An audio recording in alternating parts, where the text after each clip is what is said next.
नमस्ते दोस्तों, मैं आपका मित्र निखिल प्रसाद आप सभी लोगों का स्वागत करता हूं एक और नई वीडियो में। तो दोस्तों, आज की वीडियो का टॉपिक बहुत ही ज़्यादा इम्पोर्टेंट और इंटरेस्टिंग होने वाला है।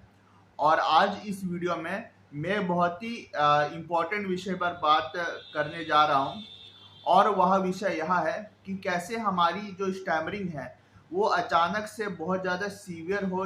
जाती है और कैसे वह आउट ऑफ कंट्रोल बन जाती है। तो चलिए आज इस विषय पर बात करते हैं कि आखिरकार ऐसा कैसे होता है कि हम जो है हमारी स्टैमरिंग कभी मैनेजेबल लेवल पे होती है पर अचानक से कुछ होता है हमारी लाइफ में और कैसे वह बहुत ही ज़्यादा सीवियर बन जाती है। तो दोस्तों, जहाँ तक मेरा मानना है कि हमारी स्टैमरिंग बचपन से ही रहती है ना। बहुत सारे लोग कहते हैं कि मेरी स्टैमरिंग बचपन से नहीं थी और मेरी स्टैमरिंग बाद में जा कर के बहुत ज़्यादा बढ़ गई। पर मेरा यह मानना है कि सबकी स्टैमरिंग है ना कभी बचपन से ही रही होगी। और जब जब तक उन्हें सीवियर स्टैमरिंग की प्रॉब्लम नहीं हुई तब तक उन्हें महसूस ही नहीं हुआ कि उन्हें स्टैमरिंग की समस्या भी है। और जब उनकी स्टैमरिंग बहुत ज़्यादा सीवियर लेवल तक पहुंच गई तब उन्हें ऐसा एहसास होता है कि हाँ, अब मुझे स्टैमरिंग की बहुत ज़्यादा समस्या हो रही है और आखिरकार मैं इससे कैसे निपट पाऊंगा ये मुझे भी मालूम नहीं है। तो दोस्तों, इस वीडियो में मैं बताऊंगा कि अचानक से जो स्टैमरिंग बढ़ती है, अचानक से जो अपना सीवियर एंजाइटी की इशू होती है और बहुत ज़्यादा स्टैमरिंग होना शुरू हो जाती है, इसके क्या क्या पॉसिबल रीज़न है।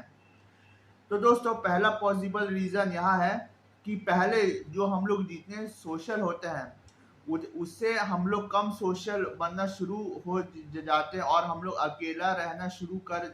देते हैं। यह पहला पॉसिबल रीज़न है कि क्यों हमारी स्टैमिनिंग बहुत ज़्यादा बढ़ जाती है अनएक्सपेक्टेड लेवल तक। जब हमारी स्टैमरिंग जो है एक मैनेजेबल लेवल तक रहती है तब हम लोग बहुत ही ज़्यादा सोशल रहते हैं, हम लोग लोगों से बातचीत करते हैं और हमारी इंटरेक्शन लोगों से होती रहती है। पर जब हम लोग लाइफ में थोड़ा सा आइसोलेशन में चले जाते हैं और थोड़े से डिप्रेस और अपसेट हो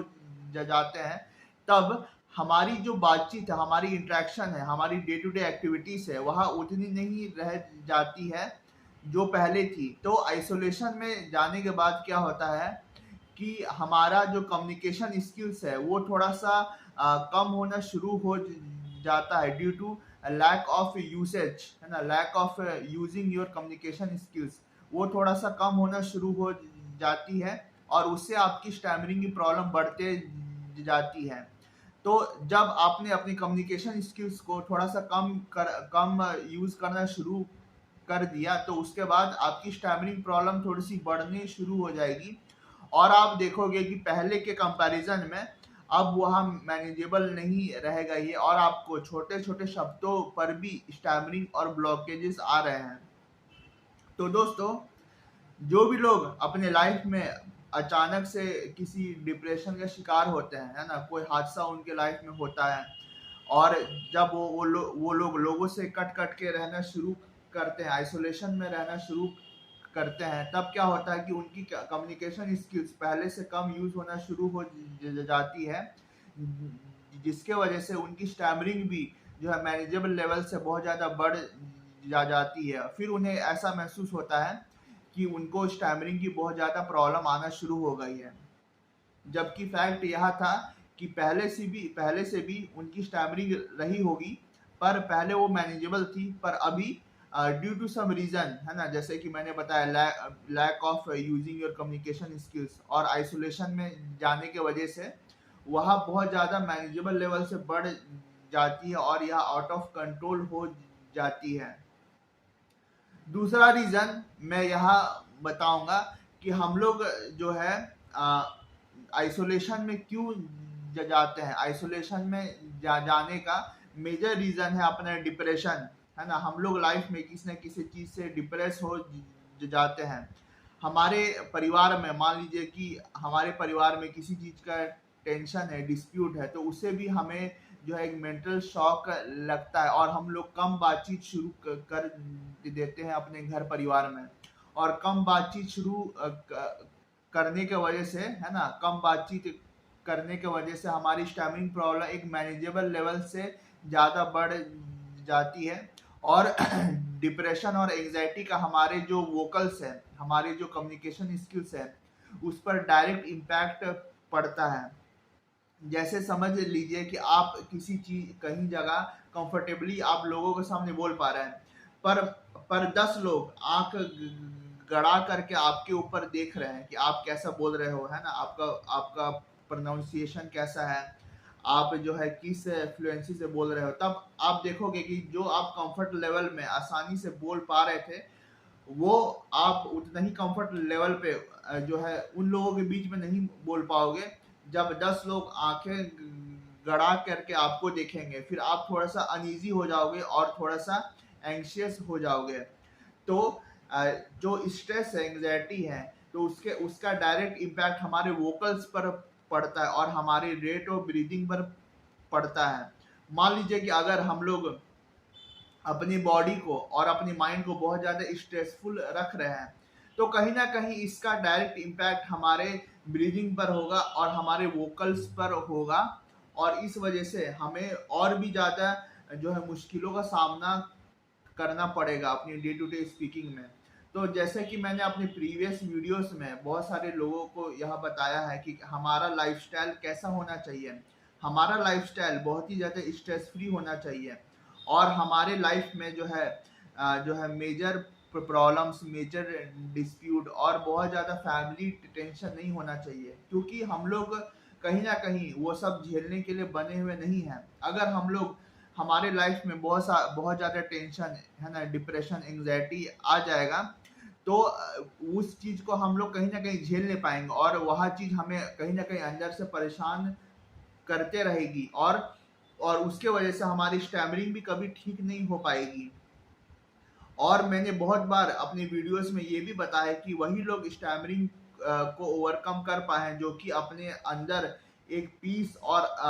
हैप्पीनेस मेंटेन कर पाए हैं, जो अपने लाइफ में पीसफुल रहते हैं और बहुत ही ज़्यादा खुश रहते हैं। वही लोग अपनी स्टैमरिंग को 101% ठीक कर पाते हैं और इससे ओवरकम होके एक सफल इंसान बन पाते हैं। जो अपने अंदर बहुत ही ज़्यादा एंग्जाइटी, डिप्रेशन और बहुत सारे नेगेटिव थॉट्स और इमोशंस लेकर के बैठा हुआ है, और अपना अंदर अंदर जो है पीस और हैप्पीनेस मेंटेन नहीं किया है, तो कहीं ना कहीं चाह करके भी स्टैमरिंग से ओवरकम नहीं हो पाएगा। क्योंकि दोस्तों, जैसा कि मैंने बताया कि अपने लाइफ का जो भी अपना स्ट्रेस है, एंग्जाइटी, उसका डायरेक्ट इम्पैक्ट हमारे ऑर्गन्स ऑफ स्पीच पे होता है। अगर हमारा ऑर्गन्स ऑफ स्पीच स्ट्रेस और एंग्जाइटी की वजह से अच्छे से काम नहीं कर पाएगा, तो क्या होगा कि हम लोग चाह करके भी, है ना, चाहे जितना भी अच्छा बोलने की कोशिश करें, हम लोग उतने अच्छे से बोल नहीं पाएंगे, और हम लोग छोटे से छोटे शब्द पर भी जो है कंट्रोल नहीं रख पाएंगे, और हमारी स्टैमरिंग बहुत ज़्यादा बढ़ जाएगी। तो जो भी लोग इस वीडियो को देख रहे हैं, तो इस वीडियो का मकसद यही है कि आप इसका कॉन्सेप्ट को समझे। अगर आप इसके कॉन्सेप्ट को सक्सेसफुली समझ पाते हो, तो आप देखोगे कि आपको ज़्यादा स्टैमरिंग की वजह से परेशानी नहीं आएगी, और आप डे बाय डे एक बेटर स्पीकर बनते चले जाओगे। तो जैसा कि मैंने पहले बताया कि अचानक से जब हम लोग आइसोलेशन में जाते हैं due to some depression, shock और समथिंग एल्स, तो आइसोलेशन में जाने के वजह से हमारी कम्युनिकेशन स्किल्स अच्छे से डेवलप नहीं कर पाती है, और कम यूज होने के वजह से हमारी स्टैमरिंग एक मैनेजेबल लेवल से बढ़ जाती है, और हम लोग उस वक्त अपने आप को बहुत हेल्पलेस महसूस करते हैं कि हम लोग छोटे से छोटे शब्द को भी बिना ब्लॉकेज के, बिना एंग्जाइटी के हम लोग बोल नहीं पा रहे हैं। और दूसरा रीज़न जो मैंने बताया कि जैसे कि हम लोग जो है लाइफ में अगर डिप्रेशन एक्सपीरियंस कर रहे हैं, बहुत ज़्यादा एंग्जाइटी है, परिवार का टेंशन है जो कि मैनेजेबल लेवल से बहुत ज़्यादा बढ़ गई है, तो उसका डायरेक्ट इम्पैक्ट हमारे ऑर्गन्स ऑफ स्पीच में होगा, और ऑर्गन्स ऑफ स्पीच अगर अच्छे से काम नहीं कर पाएगी, तो चाह करके भी हम लोग एक अच्छे स्पीकर बन नहीं पाएंगे। और मैंने अपनी प्रीवियस वीडियो में ये सब बातों का जो है ब्रीफ डिस्क्रिप्शन दिया है कि कैसे यह चीज होती है। ठीक है, तो अगर आप इसको डीपली समझना चाहते हो तो मेरे प्रीवियस वीडियो को जरूर देखिए, क्योंकि अगर वो सब बातें मैं इस वीडियो में भी बताऊंगा तो यह वीडियो काफी लंबा बन जाएगा। तो दोस्तों, ये तो हो गई दो बातें कि कैसे हमारे जो स्टैमरिंग इशू है वो अचानक बढ़ जाती है मैनेजेबल लेवल से, है ना। और भी कुछ रीजन है कि कैसे जो अचानक से हमारी स्टैमरिंग बढ़ जाती है ना। और रीजन अगर मैं बताऊं तो हमें हमें जो है बहुत सारे मतलब कि हमारे कंधे पर रिस्पॉन्सिबिलिटीज आती हैं, और जब इंसान के कंधे पर बहुत सारी रिस्पॉन्सिबिलिटीज आती है तो उसका फोकस सिर्फ और सिर्फ अपने रिस्पॉन्सिबिलिटीज पे होता है, और वह ज़्यादा जो है किसी चीज के लिए टाइम नहीं निकाल पाता है। जैसे कि मान लीजिए कि कोई रोजाना ऑफिस जा रहा है और 10 घंटे काम कर रहा है अपने ऑफिस में, और उसका ऑफिस का वर्क कल्चर ही ऐसा है कि अगर 5 मिनट भी अगर बैठ जाए तो उसका 5 मिनट बैठना एक हराम माना जाएगा। तो अगर वह एक स्ट्रेसफुल लाइफ जी रहा है कि अगर घर आया, सो गया, फिर जो है अपना अगला अगला दिन सुबह सुबह उठ के ऑफिस गया, है ना, और उसके जो है मतलब कि डेज साइकिल ऐसा ऐसा जा रहा है कि 5 मिनट वो अपने लिए वक्त नहीं निकाल पा रहा है ना, वो अपनी बॉडी को आराम नहीं दे पा रहा है। तो ऐसे करके जब वह साइकिल रिपीट होती है तो इंसान का बॉडी और माइंड इतना स्ट्रेसफुल बन जाता है, और इतनी रिस्पॉन्सिबिलिटीज उसके ऊपर आ जाती है कि उसके वजह से वह अपने लिए जो है फ्री टाइम निकाल नहीं पाता है, क्योंकि हमारे बॉडी को जो है बहुत कुछ चाहिए होता है। हमारे बॉडी को एक प्रॉपर रेस्ट चाहिए होता है, हमारे बॉडी को एक्सरसाइज चाहिए होता है, और हमारे माइंड को मेडिटेशन चाहिए होता है। अगर हम लोग अपने बॉडी को एक्सरसाइज नहीं करवाएंगे, और अगर हमारा माइंड हमेशा काम करते रहेगा, और अगर उसको जो है शांत होने का टाइम नहीं मिल पाएगा, तो हमारा जो है मेंटल और फिजिकल हेल्थ बिगड़ जाएगा, और हम लोग एक वक्त ऐसा आएगा कि हम लोग बर्नआउट महसूस होंगे कि वी आर बर्न आउट, और हम लोग इसके आगे जा नहीं पा रहे हैं, और स्टैमरिंग के वजह से और हमें जो है बहुत ज़्यादा डिप्रेशन, एंग्जाइटी और फ्रस्ट्रेशन महसूस होगा। तो दोस्तों, मेरा सभी लोगों को यह मैसेज है ना, जो भी लोग अपने